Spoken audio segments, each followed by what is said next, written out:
Good day, everyone. Welcome to the next in our series of chats with local East Anglian business owners. And today I'm talking to Nick Woolley from Woolley Project Management. Good afternoon, Nick. How are you today? I'm very well, thank you very much, Martin. Good to hear. Good to hear. And how are you finding lockdown at the moment? Are you managing to get out and your exercise walks and stuff? Oh yes, I'm out as much as I possibly can be. We're fortunate; we've got some lovely land around us, which is beautiful and it's uplifting.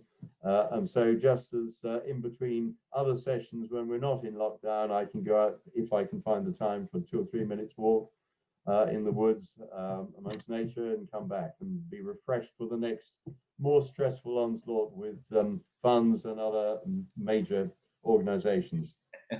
Yeah, we are very blessed around here to be, blessed with some beautiful countryside to exercise in. So look, let's get started on today's interview. So look, why don't you tell me a bit about your business? Okay, well, Woolley Project Management, I started it in 1995 after a lot of time in the city when I was Chief Land Agent to Prudential Corporation, looking after its 85,000 acre portfolio. Which I built up to that, and then I joined the board of Prudential's property division. We were the largest investment house in the UK, so that was a very fascinating period. And so I had that behind me, and so in '95 I thought, no, I'm going to start my own little company and do what I want to do. I've never run my own show, so we built up, and I was still looking after some land for the Pru, which was intriguing, and also very shortly after that took on the life fund of what was then Eagle Star Insurance. They had a rural portfolio, quite a large one, and so I looked after that, and I've been looking after that, and then another was taken over by Zurich, took over Eagle Star, and I then took over another of its strategic funds. So that is very much at the core base of our business, where I have to achieve the optimum performance on the policyholders' assets. Wow, so you've been doing that now for 26 years, is that right? That's right. That's a long time. So today's day and age, which we'll come on to, is obviously, I'd imagine, been quite challenging the last year or so compared to the last 26 years. Oh yes, it certainly has been a very challenging time, but thank goodness we've got the technology that can cope with it better than would have been the case 5 years ago, yeah. And certainly 10 years ago, heavens, it would have been pretty blooming tough. It's been very tough this year because inevitably, because of the size and import of the clients whom I represent, everything has got to be done in a manner that is absolutely fully auditable and transparent, which means that all manner of checks and balances have got to be taken at every turn. And so, and I find this has been the case with so many other people I talk to in many walks of life, in order to cover a mile, you've probably got to run 3. So the last 12 months has been very busy indeed.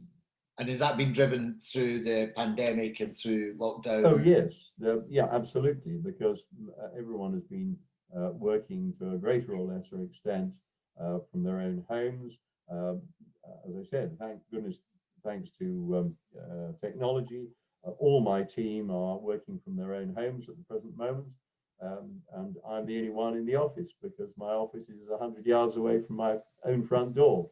So that works very, very well. And occasionally others can come in here. I will then work from my home study. So, we just make it work. It has to. And so we're able to perform in exactly the same way as we did before to the outside world, but it takes longer. So what would you say are the biggest changes you've made because of the pandemic in terms of your ways of working or in terms of, how the business is performing now? Well, I think it's reinforced to us a number of things that we were in the process of learning before. One of which was that we need to go to as far a paperless situation as is possible, because people can't go running around to pick out files, or even, if they produce paper, put them on files. So don't produce paper if you can possibly avoid it. Because of the work we do, the sort of contractual documents we have, which we have to handle and which we need to have available, some of those we do need to print out in full and keep. But an awful lot. I look back and think what I was in the early parts was still trying to keep or hoard, and we're learning much, much faster now. Fantastic. That's a great share. Actually having as much as you can paperless systems is something that all business owners should be looking to achieve these days. Absolutely, and indeed, at the heart of everything we do is the whole concept of sustainability. We are very fortunate. We've been awarded now 5 gold medals by Suffolk County Council in their carbon reduction challenge, and we are in the top 100 green businesses in the whole of the east of England. So for what we've done, and you have to be very carefully, closely adjudged and appraised in order to reach those heights. But we've been doing this for a very long time, because I was in fact one of those who, well, it was 30 years ago, was proclaiming the importance of sustainability as a fundamental part of life and work. And when I was coming up to be RICS president of the Rural Practice Division, I was taking this message around the country that professionals should actually be thinking and doing their operations in a more sustainable way. And at that time, people really didn't give a monkey's for it, which was pretty ghastly. And I thought, well, what I need is a picture, an image that actually paints this. And so one night I woke up in the middle of the night, as we all do from time to time, and I had that eureka moment. And I saw in front of me a 3-legged milking stool. When I first started work, we had one of our farm tenants was still milking his cows by hand in a tiny little shipment. I think he had about 40 cows, and he was sitting on a milking stool. And so I saw this as representing the 3 fundamental columns of sustainability: the people, the environment, and the economy. And as I said to people when I went round the country, speaking to thousands using this, and also abroad, I was doing the same in various places, including Brussels, when I was going to visit the commissions. I was saying the importance of these three columns together is absolutely crucial. And if you neglect one of those columns, what happens? The blooming stool falls over because one leg's too short. And that's what happens in our lives if we don't respect the importance of things that are truly sustainable. And one thing that I think this COVID ghastly business has done is to start getting people an understanding that we are but one species in our glorious natural environment. One species alone, and we've done more damage to it than all the rest of the species put together in a very short space of time, and we're doing more by the minute. And we've got to change, and thank God that we've got people like Lord Deben, who used to be my old friend John Gummer when he was the best Secretary of State for the Environment. He is now the chairman of the UK Climate Change Committee for the country and the government, and he is broadcasting this message very powerfully because he must. Yeah, no, absolutely. So we are beginning to have this change, and this is something that I'm now finding. We are in the real estate world, I guess you'd say. The work I'm doing is trying to achieve the best possible performance on largely institutional, but I also look after a number of private individuals as well and other corporates, their property assets to achieve performance for them. And they are now beginning to understand more the essential need that they've got to do so in a more sustainable fashion. I'm having discussions with the Home Builders Federation, which is, if you like, the trades union of all the house builders in the UK, from the largest to the smallest. And I've been working to a degree with the top team, which is focusing on how we need to take forward new forms of development in this country that will conform to the requirements of John Gummer's, or Lord Deben, I should say, requirements requirements in order to achieve zero carbon by 2050, if not sooner. Yeah, there's so much in what you just said. I mean, firstly, congratulations on all the recognition, the awards that you've achieved locally. That's absolutely fantastic. In terms of your three-legged stool, what a great story that is. It's absolutely a brilliant story, and that's what I call innovation at its best. Yeah, how to use something as simple as a three-legged stool to get your message across. That is innovation at its best. And yes, the message that you've just given off there about sustainability, the environment, and businesses and business owners and people becoming more aware of what they're doing and how they do it is a very, very relevant and strong message to be passing across to anybody right now. So that's fantastic, and thank you for that. Few questions for me. So, in terms of your business, who is your? I think you probably touched on some of this, but who is your ideal client, or what is your target market? My target market is anybody who needs assistance in taking forward land for development, and particularly if they recognize that it's got to be done in a more, in a slightly more refined, sustainable way for the future. Yeah. I'm very fortunate. I've been deeply involved with the Prince's Foundation since it was set up in 1990, and their principles totally conform, as you might imagine, with the need for future development. Because of my work, I was also for 7 years on the board of the University of Oxford advisory board for its master's and PhD in sustainable urban development. So I have had a lot of very useful discussions with my peers there, and there's no doubt that this has got to be the way we take development forward in the future. But I always am at pains to say to people, yes, it's got to be done in this way, but part of the three-legged milking stool of sustainability is the economic one as well. So it's no good trying to persuade people to take forward a development which is sustainable if they are unable to achieve it in a way that is still viable and profitable. The great thing is, this is something that I have indeed cracked with a number of people now, and I'm working deeply, which is why I've been involved with the Home Builders Federation, why I've been involved in trying to take forward this thinking in a number of places. It can be done commercially, it can be done profitably.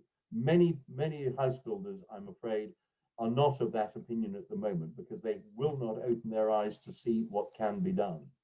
Okay, I want to help them.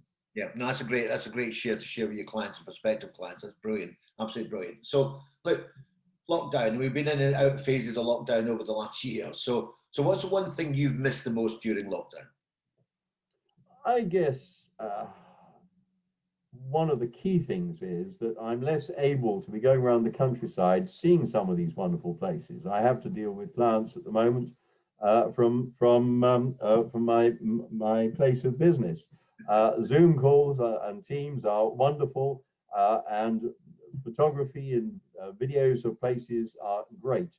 But I love to get the feel. We forget, I think too often we forget that we are animals ourselves. We are part of the animal kingdom, one species in nature. And animals have senses that need to be fired and inspired. And we humans are exactly the same. And part of that is getting on the ground with another member of our animal community, another human, and talking to them about a place and what it is and what one would take forward in terms of development that would be wonderful and attractive, sustainable and profitable. Great. Well, I mean that is important. I mean, I'm with you. That human contact, that touch and feel, the sensory bit is a bit that you miss when you're on Zoom. You don't, and also the I suppose the uncommunicated language that you normally have when you're with somebody or close to somebody. Yes. You can't get that in Zoom at all, can you? It's kind of, you can't pick up those nuances. You try to listen to words, but not picking up the body language or the other things. You look at their eyes, you look at their face, and you can feel what they're thinking. Yeah, absolutely. And that leads you on. It does. It's very important. No, absolutely. Of course it does. And what have you learned about yourself over the last 4 months? I think the older I get, the more I realize I have so much more to learn. That's great. That is absolutely great. And lifelong learning is Yes. very, very good objective to have, and it's one that we in Action Coach speak to our clients about, is lifelong learning. The more invest in yourself more than you do your job or your business, and Yes. yeah, yeah, absolutely. So the final question for me today, Nick, is what or who has inspired you most in your life? I think it has to go back to where we come from, and that is the natural world. And I think the thing that I find most inspirational is the power of nature and its fundamental importance to every aspect of human lives. And that is something I thank God that I think this pandemic is helping open many more people's eyes to this fact than has been the case before. As Prince Charles and others are saying, if one thing can come from this pandemic, it is actually that it gives us a never occurring before opportunity to help people understand the importance of why we need to change our lifestyles in a whole variety of ways for our not only our well-being, but our very hope of survival. We cannot continue on in the way we've been. I think there is a huge opportunity, and we've got to take it. And that's what I want to help people to do, and which I can do in this area of real estate. Very inspiring, Nick. Absolutely very inspiring. I've got to say the message that you've given off through the whole of this interview is a very important message, and one that I'm very hopeful that when people watch this interview inspires them to start looking at sustainability within their business or within whatever it is that they do. So look, all that's left for me to be said today is, look, this has been a fascinating interview. I've thoroughly enjoyed every bit of it, and thank you for taking the time out to come and talk to us. It's been absolutely brilliant. And look, I hope to speak to you again soon. Martin, thank you very much. It's been a great joy and opportunity to have this conversation. Thank you so much.